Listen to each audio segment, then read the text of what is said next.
I always wear my name tag over here on the right, so that when you shake hands with somebody, you put your name in their face instead of turning away from them. And his hand reached over my shoulder, and it stuck a new name label there. And I glanced at it, but I didn't read what it said.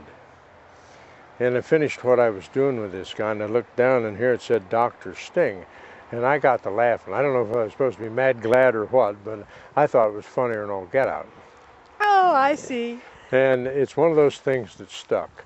And every time I would show up at this, we have a school over at Worcester once a year, the first weekend in March. And the next year they had me in a debate situation with a doctor. And he was an allergist out of Cleveland, and he was arguing the point that, you know, that you don't want to get involved in this because you're liable to succumb to an anaphylactic reaction. Well, fine, that threat's out there. I don't have to. That can happen like once every 10 million patients. Well, anyway, he was jumping my case with this. And he pulled a statistic out, which I have also read. And the statistic is put out by the U.S. Department of Agriculture, and it shows the percentage of people, or the threat potential for dying of various causes. Automobile accidents was kind of up at the top of the list. And the very bottom thing is bee stings, honey bee stings.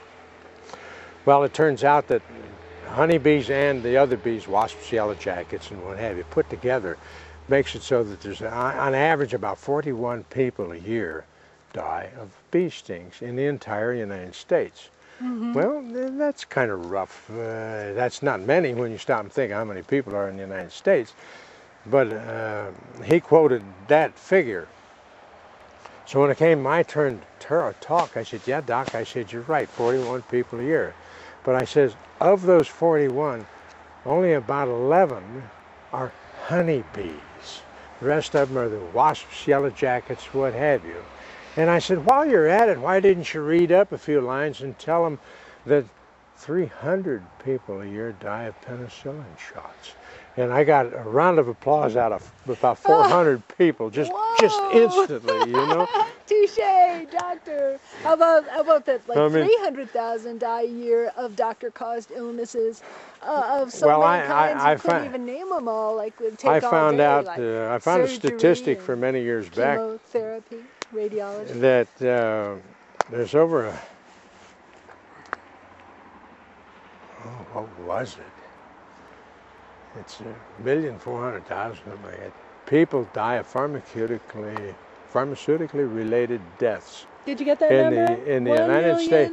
Well, I divided that by 365, and it comes out to be 1,095. Take that and multiply it by 365, and that'll be the number of people that die of pharmaceutically-related deaths for which nobody is held responsible because they were FDA-approved drugs.